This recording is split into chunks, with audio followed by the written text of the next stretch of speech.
दिमाग को कमजोर बनाती है ये आदतें। दोस्तों, दिमाग हमारे शरीर का महत्वपूर्ण हिस्सा है। हमारे शरीर के अंदर होने वाली क्रियाएं दिमाग से ही संचालित होती हैं। किसी घटना पर हम कोई भी प्रतिक्रिया देते हैं तो वह केवल दिमाग के ही कारण। अगर आप अपने हाथ को मोमबत्ती की तरफ लेकर जाते हैं तो वह आपके हाथ को जला देती है, लेकिन इसका संदेश सबसे पहले दिमाग तक पहुंचता है और तभी आप अपना हाथ जल्दी से हटा लेते हैं, क्योंकि आपके दिमाग में यह बात आ जाती है कि अगर हाथ को मोमबत्ती के पास ज्यादा समय तक रखा तो हाथ जल जाएगा। यदि व्यक्ति का दिमाग ठीक से काम ना करे तो वह इस दुनिया में जीवन जीने के लायक भी नहीं रह पाता है। सभी जीवित प्राणियों में दिमाग अथवा मस्तिष्क जन्म से होता है और इसका विकास उम्र के साथ होता रहता है, लेकिन कई बार हमसे जीवन में कुछ ऐसी गलतियां या आदतें बन जाती हैं जो हमारे दिमाग को कमजोर करती हैं, और इन आदतों के लिए कोई और नहीं बल्कि हम स्वयं जिम्मेदार होते हैं। आइए बुद्ध और उनके शिष्य की इस कहानी के माध्यम से जानते हैं कि मनुष्यों में ऐसी कौन सी आदतें पाई जाती हैं जो उनके दिमाग को कमजोर करती हैं। दोस्तों, गौतम बुद्ध की शिक्षा हर किसी के जीवन को नई दिशा दे सकती है। अगर आप भी इसे मानते हैं तो कमेंट्स में नमो बुद्धाय लिखना मत भूलिए। एक समय की बात है, बुद्ध अपने कुछ शिष्यों के साथ यात्रा पर थे। चलते चलते वे एक जंगल के किनारे पहुंचे और अंधेरा भी छाने लगा।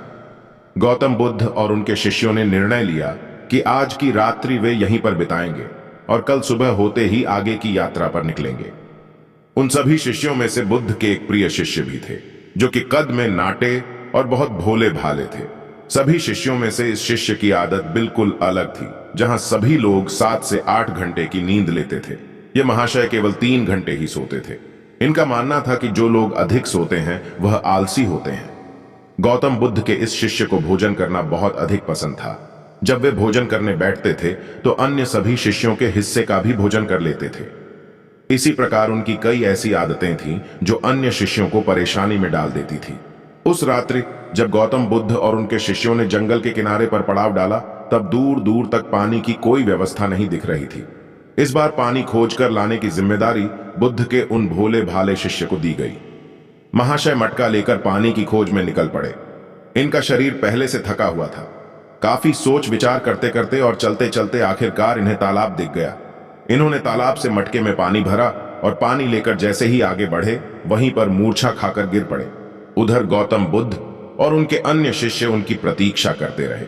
जब प्रतीक्षा में पूरी रात्रि बीत गई, तब अगली सुबह गौतम बुद्ध स्वयं अन्य शिष्यों के साथ अपने उस शिष्य की खोज में निकल पड़े जो रात से वापस नहीं लौटे थे।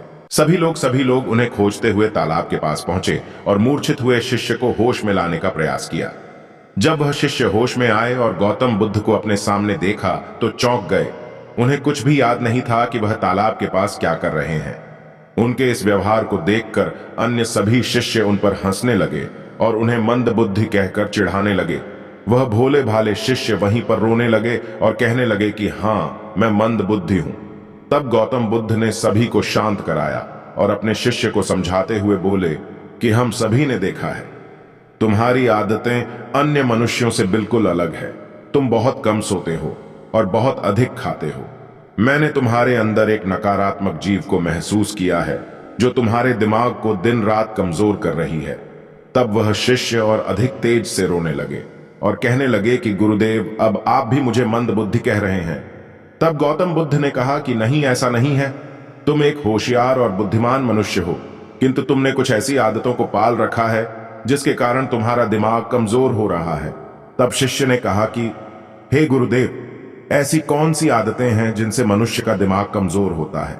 तब गौतम बुद्ध ने कहा कि आज मैं तुम्हें बताता हूं कि ऐसी कौन सी आदत है जो मनुष्य के दिमाग को कमजोर करती हैं।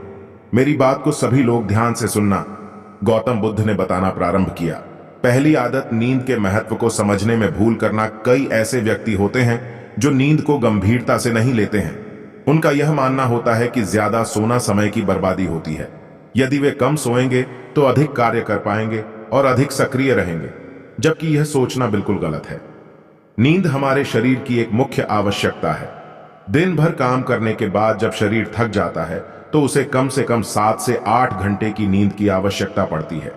तभी जाकर वह अगले दिन के लिए सक्रियता से तैयार हो पाता है। कम सोने वाले व्यक्तियों की मानसिक क्षमता भी कमजोर मानी जाती है। इसलिए दिमाग को तरोताजा और तेज रखना है तो रोज 7 से 8 घंटे जरूर सोए। दूसरी आदत आवश्यकता से अधिक भोजन करना। कई व्यक्ति ऐसा सोचते हैं कि एक ही जीवन मिला है, इसलिए इसे खाने पीने और मौज करने में बिताना चाहिए, और इसी सोच के कारण वह आवश्यकता से अधिक खाना खाने लगते हैं। ना तो उनके खाने में किसी प्रकार की कोई गुणवत्ता होती है और ना ही वह कभी खाने की मात्रा पर ध्यान देते हैं। कई लोगों को लगता है कि अधिक खाने से शरीर को अधिक ताकत मिलती है, जबकि ऐसा कुछ नहीं है। अधिक खाने से शरीर में केवल बीमारियां ही लगती हैं। कभी पाचन संबंधी बीमारी तो कभी शरीर का मोटापा। यह सब कुछ खाने की गलत मात्रा और उसकी गुणवत्ता के कारण ही होता है। जब व्यक्ति का शरीर बीमार रहेगा तो इसका असर दिमाग पर भी होगा। इसलिए अपने दिमाग को तेज रखने के लिए सही मात्रा में और सही गुणवत्ता वाला भोजन करना चाहिए। तीसरी और खास आदत खुद को कार्य करने की मशीन समझना। इस संसार में कई ऐसे व्यक्ति हैं जो दिन रात काम के पीछे भागते रहते हैं, और इस बीच ना तो वे अपने शरीर को आराम देते हैं और ना ही कभी अपने परिवार को समय देते हैं। ऐसी आदतों से उनके जीवन में तनाव बढ़ जाता है और एक दिन ऐसी थकान हो जाती है कि फिर वह पहले के जितना सक्रिय नहीं हो पाते हैं। इसलिए अगर आप भी खुद को कार्य करने की मशीन समझ रहे हैं तो आप अपने शरीर को खराब करने के साथ साथ अपने दिमाग को भी खराब कर रहे हैं। इस आदत को आज ही खत्म करें और एक सामान्य जीवन जिए। जितनी आवश्यकता है उतना ही कार्य करें। चौथी आदत, बुरी आदतों की भरमार रखना। कई व्यक्तियों में आलस्य इतना अधिक होता है कि वह किसी भी काम को ठीक से नहीं कर पाते हैं। उनके शारीरिक और मानसिक शक्तियों में अक्सर कमजोरी पाई जाती है और इस कमजोरी का मुख्य कारण होती है उनकी गलत आदतें। काम को टालना, आवश्यकता से अधिक सोचना, बेकार की बातों पर चिंता करना, ये सभी दिमाग को कमजोर कर देने वाले लक्षण होते हैं। इसलिए यदि सही जीवन जीना है और दिमाग को तेज रखना है तो सबसे पहले अपनी बुरी आदतों को खत्म करें। पांचवी आदत, खुद की बुराई और कमजोरी देखना। कई बार व्यक्ति के सामने ऐसी परिस्थितियां आ जाती हैं जिनमें वह खुद को असहाय और कमजोर अवस्था में पाते हैं, लेकिन इस अवस्था से निकलने के स्थान पर वह स्वयं को ही कमजोर मानने लग जाते हैं। खुद की बुराई करना और खुद को कमजोर देखना इंसान की सबसे बड़ी गलती होती है। यह कार्य जीवन में कभी नहीं करना चाहिए, क्योंकि यह आपके जीवन की प्रगति में बाधा बनती है। इससे आपके मानसिक स्वास्थ्य को हानि पहुंचती है, आत्मविश्वास में कमी आती है। अपने दिमाग को तेज बनाए रखने के लिए खुद की बुराई कभी दूसरों के सामने नहीं करनी चाहिए, या स्वयं ही स्वयं की बुराई कभी नहीं करनी चाहिए। स्वयं को सकारात्मक बातें बोलनी चाहिए ताकि दिमाग सही दिशा में कार्य कर सके। छठी आदत, दिमाग में अतीत की नकारात्मक बातों को इकट्ठा रखना। कई बार व्यक्ति के जीवन में कुछ ऐसी अप्रिय घटनाएं हो जाती हैं जिन्हें वह चाहकर भी नहीं भुला पाते हैं, लेकिन एक सत्य यह भी है कि आप पीछे के समय में जाकर उस घटना को नहीं बदल सकते हैं।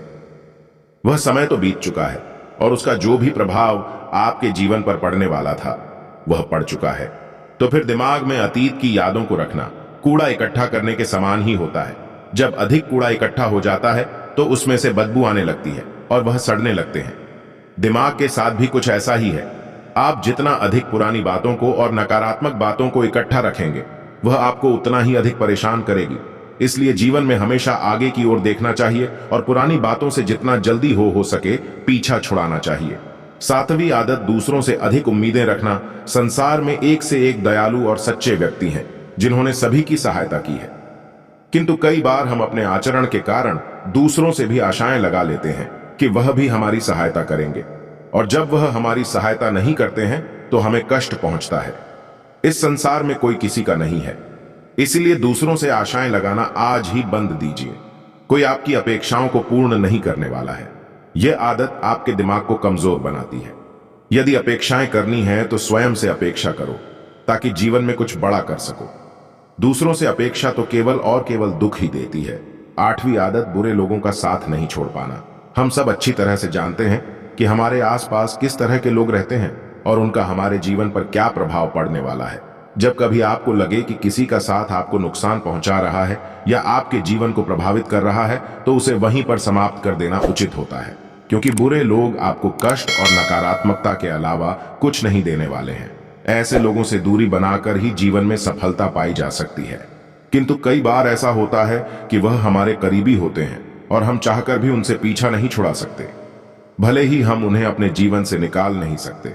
लेकिन उनसे दूरी बनाकर अवश्य रह सकते हैं। बुरे लोग आपके दिमाग को प्रभावित करते हैं, इसलिए दिमाग को सही रखने के लिए ऐसे लोगों के संपर्क में बिल्कुल ना रहे। 9वीं आदत, स्वयं की गलतियों को अनदेखा करना। कई बार व्यक्ति से यदि कोई गलती हो जाए तो वह उसे पूरी तरह से अनदेखा करते हैं और जिम्मेदारी लेने से बचते हैं, जबकि यह आदत आपके जीवन को असफलता की ओर ले जाती है। कभी भी यदि आपसे गलती हो जाए तो उसे पूरे मन से स्वीकार कर लेना चाहिए, साथ ही क्षमा मांग लेनी चाहिए। इस संसार में पश्चाताप से बड़ी कोई क्षमा नहीं होती है। यदि गलती करने के बाद आपको सच्चे दिल से पश्चाताप है तो उसका पाप आपको कभी नहीं लगता। जो व्यक्ति जिम्मेदारी लेने से डरते हैं वह दिमाग से कमजोर होते हैं, जबकि सच्चाई के साथ सभी का सामना करने वाला व्यक्ति अधिक हिम्मती और दिमाग से तेज होता है। 10वीं आदत, अपनी असफलताओं के लिए दूसरों को जिम्मेदार मानना। सफलता और असफलता एक ही सिक्के की दो पहलू हैं। दोनों ही परिस्थितियों में हमें स्वयं इस बात का आकलन करना चाहिए कि यह सफलता या असफलता हमारे जीवन की महत्वपूर्ण घटना है और इसकी सारी जिम्मेदारी हमारी है। कई बार यदि हम किसी काम में असफल हो जाते हैं तो हम उसके लिए अपने माता पिता, गुरु इत्यादि को जिम्मेदार मानने लगते हैं। यह आदतें आपके दिमाग से कमजोर बनाती हैं। कभी भी अपनी असफलता के लिए दूसरों को जिम्मेदार नहीं बनाना चाहिए, बल्कि स्वयं की मेहनत पर विश्वास रखना चाहिए। इस प्रकार बुद्ध ने उस व्यक्ति को ऐसी आदतें बताई जो उसके दिमाग को दिन रात कमजोर कर रही थी। उस व्यक्ति ने सच्चे मन से बुद्ध को बताया कि हाँ, यह सब उसकी आदतें हैं और वह अपनी इन गलत आदतों के लिए स्वयं को जिम्मेदार मानता है। साथ ही वह वादा करता है कि वह इन सभी गलत आदतों से छुटकारा पाने के लिए पूरा प्रयास करेगा।